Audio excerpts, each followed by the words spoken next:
રાજકોટથી જે તસવીરો આવી રહી છે તે ખરેખર કંપારી છૂટી જાય એ પ્રકારની છે।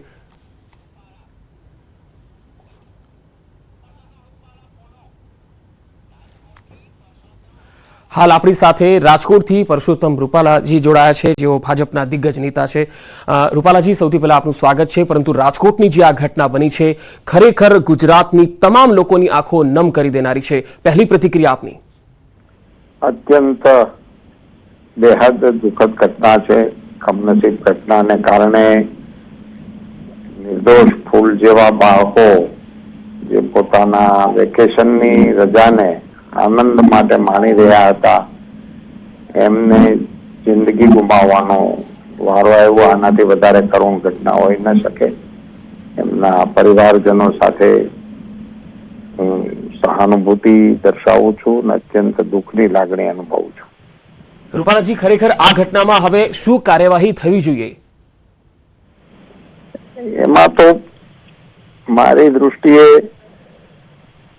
ઘટનાની બિલકુલ નિષ્પક્ષ તપાસ થવી જોઈએ અને તપાસને અંતે જે તથ્યો આવે એમાં સહેજ પણ ઢાંક પીછોડો ન થાય એ પ્રકારની કાર્યવાહી થાય એવું અપેક્ષિત છે।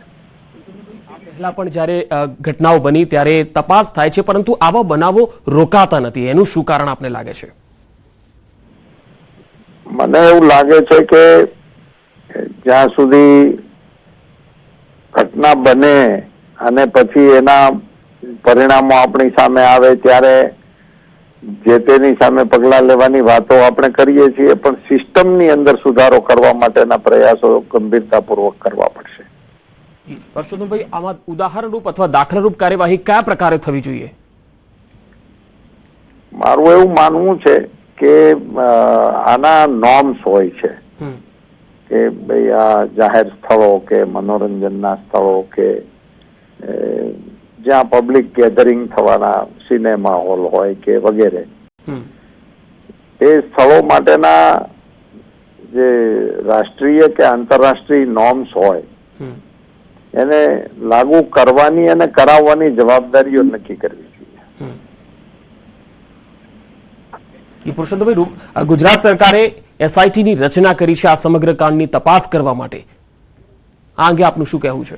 આશા રાખીએ કે જલ્દીથી તપાસ થાય અને સત્ય સામે આવે। જી, અને જે પરિવારજનો છે તેઓ આક્રંદ કરી રહ્યા છે કે અમારે અમારા વહાલ સોયા જોઈએ છે અને જે જવાબદારો છે તેમને ફાંસીની સજા આપવામાં આવે। આપણે તો એમની પ્રત્યે અત્યંત સહાનુભૂતિ, કારણ કે એમને તો એમની માંગણી મુજબની કાર્યવાહી કરવાથી પણ એમની ખોટ ભરપાઈ થઈ શકે એવી નથી, એટલે એમની પ્રત્યે આપણી અત્યંત ઊંડી સહાનુભૂતિ વ્યક્ત કરું છું। પુરુષોત્તમભાઈ, બીજો એક ખાસ સવાલ, તમારી દ્રષ્ટિએ તમે કીધું કે નોર્મ્સ હોવા જોઈએ, સિસ્ટમમાં સુધારો થવો જોઈએ, તો એ સુધારો કયા પ્રકારે હોવો જોઈએ? તમે તો ઘણા અનુભવી છો। નહીં, એટલે બેઝિક કે ભાઈ શું એ તો ભાઈ નોર્મ્સ તો આપણે એની પદ્ધતિઓ હશે કે ભાઈ આ પ્રકારની પ્રક્રિયાઓમાં મંજૂરીની પ્રથાઓ શું છે, મોનિટરિંગની પ્રથાઓ શું છે, એનું નિયમિત ચેકિંગ કરવાની કે એની ઉપર ઓબ્ઝર્વેશન કરવાની શું પ્રક્રિયાઓ છે વગેરેનો સ્ટોક લઈ અને એના અનુભવી અધિકારીઓ સાથે બેસીને પણ વાત કરવી જોઈએ।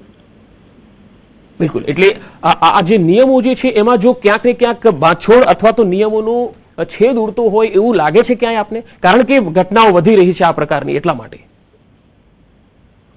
એમાં દરેક કિસ્સામાં હું તો એવું માનું છું કે કારણો અને તારણો અલગ અલગ આવે છે, કોઈ એક સમાન પ્રકારની પેલી જોવા નથી મળતી, એટલે એક નિયમ તરીકે કઈ આપણે તારવી ના શકીએ, પણ ઘટનાઓ બને છે એ એક વાત સાતત્યપૂર્ણ છે। એના દરેક વખતે જુદા જુદા કારણો ને પેલું ધ્યાનમાં આવતું હોય છે। કોઈ વખતે માનવ ભૂલ સામે આવે છે, તો કોઈ વખતે ટેકનિકલ ક્ષતિઓ સામે આવે છે, પણ એવું ના બને એને માટે વધુમાં વધુ ચોકસાઈ કેવી રીતે રાખી શકાય અને ઝીરો આમાં પેલી બને ક્ષતિ રહિત સિસ્ટમો, એને માટેનો પ્રયાસ કરવો જોઈએ।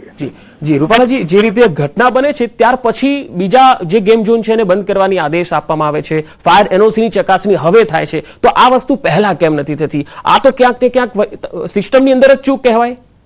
એટલે જ મેં આપને તો મારી પ્રતિક્રિયામાં પહેલી જ વખત એમ કહ્યું ને કે આપણે એમાં સિસ્ટમ પર જ પેલું કરવું પડશે. તો આમાં પહેલી કાર્યવાહી આપની દ્રષ્ટિએ શું હોવી જોઈએ?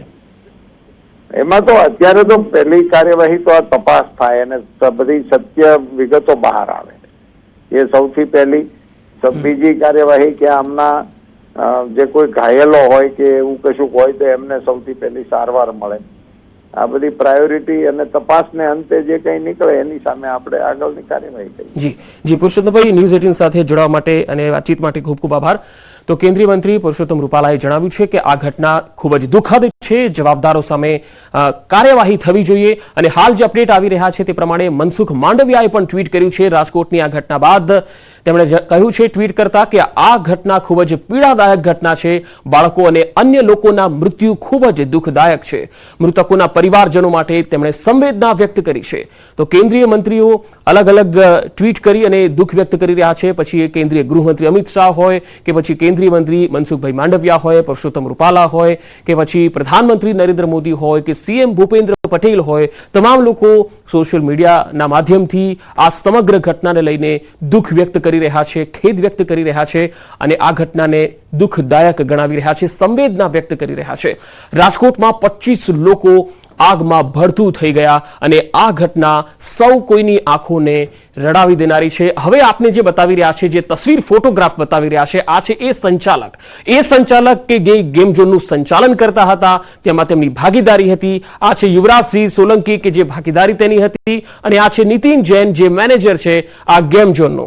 અને આ જે લોકો છે કે જેમણે આ જે ઘણા સમયથી તેઓ આ ગેમ ઝોન છે એનું સંચાલન કરતા હતા, પરંતુ ફાયર સેફટી હતી કે કેમ, કે ફાયર એનઓસી તેમની પાસે હતી કે કેમ, આ હવે તપાસનો વિષય બને છે. કારણ કે આ ઘટના બની ત્યારે આ સંચાલકો ત્યાંથી નીકળી ગયા હતા. લગભગ તેમનો સ્ટાફ છે તમામ ત્યાંથી ભાગી ગયો હતો. જો કે આ બે જે સંચાલકો છે એમની તો પોલીસે અટકાયત કરી લીધી છે અને હજુ જે છે બાકીના એમની પણ પૂછપરછ ચાલી રહી છે. તેમના સ્ટાફના જે લોકો હતા તેમાંથી કેટલાક સિક્યુરિટી ગાર્ડ જે છે એમની પણ પૂછપરછ કરવામાં આવી છે. હવે તપાસ તો થશે, એસઆઈટીની ટીમ તો બનશે, પરંતુ આ ઘટનામાં જે 25 લોકોના જીવ ગયા, જે સૌથી નાના બાળકો કે જેમણે હજુ દુનિયા જોવાની બાકી હતી, હજુ તો એમણે ખીલવાનું હતું અને એ પહેલા જ તેમના માતા પિતાની આંખો સામે જ્યારે તેઓનો જીવ જે છે તેમના મૃતદેહો જોવે છે ત્યારે એમની કંપારી છૂટી જાય છે. આજે માતા પિતા આક્રંદ કરતા કહી રહ્યા છે કે અમને અમારા બાળકો આપો, અમને અમારા વહાલ સોયા આપો, અમને અમારા પરિવારજન આપો. અમને આ જે આક્રંદ જે છે એ ખરેખર સૌ કોઈને રડાવી દેનારું છે. રાજકોટની અંદર આ ઘટના બની છે ત્યારે એની સામે હવે સરકારે સજાગ થવું જ જોઈએ. કારણ કે રાજકોટનો એકમાત્ર બનાવ નથી. આ પહેલા તક્ષશિલા કાંડ બન્યું ત્યારે પણ બહુ તાયફા થયા. તે વખતે પણ કહેવામાં આવ્યું હતું કે ભાઈ આ તપાસ થશે, તમામ લોકો સામે એક્શન લેવાશે, ફાયર એનઓસી જોવામાં આવશે, પણ પછી જ્યારે 2-3 મહિના વીતી જાય ત્યાર પછી કોઈ કશું ધ્યાન આપતું નથી અને આ પ્રકારની ઘટનાઓ વારંવાર બને છે. रुक जा भाई थोड़ी देर. हाँ जी, ये दिल्ली फायर सर्विस को 4:30 बजे ये कॉल मिली थी. इंडस्ट्री की फायर थी. अकॉर्डिंगली टर्न आउट करा गया है और उसके बाद इसकी मीडियम कैटेगरी हो गई थी क्योंकि आग काफी 2 फैक्ट्रियों में फैल गई थी.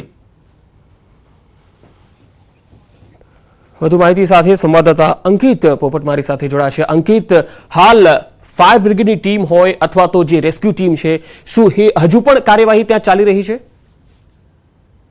ચોક્કસ, ખાસ કરીને વાત કરવામાં તો હાલ જ એક સમાચાર મળી રહ્યા છે કે વધુ એક મૃતદેહને જે ટીઆરપી ગેમ ઝોન છે ત્યાંથી બહાર કાઢવામાં આવ્યો છે. એટલે હાલ જે સતત જે મૃત્યુનો આંક છે તેમાં ઉત્તરોત્તર વધારો થઈ રહ્યો છે અને હાલ અત્યારે કુલ આંક છે તે 25 ઉપર પહોંચ્યો હોવાની વાત છે તે સામે આવી રહી છે અને વાત એવી પણ સામે આવી રહી છે કે તેની અંદર મૃત્યુના આંકમાં હજુ પણ વધારો થાય તેવી પણ એક વિગત છે તે સામે આવી રહી છે ને આ વિગત સામે આવતા હાલ અત્યારે રાજ્યસભાના સાંસદ રામભાઈ મોકરિયા સાથોસાથ ધારાસભ્ય રમેશ ટીલાળા સહિતના જે નેતાઓ છે તે ખાસ કરીને હાલ અત્યારે પીએમ રૂમ ખાતે પહોંચ્યા છે. પરંતુ સૌથી મહત્વની અને કરુણ જો કોઈ ઘટના કહી શકાય તો હાલ ઘણા એવા સ્વજનો છે કે જે પોતાના પરિચિતોને ગોતતા શોધતા પીએમ રૂમ ખાતે આવી પહોંચ્યા છે.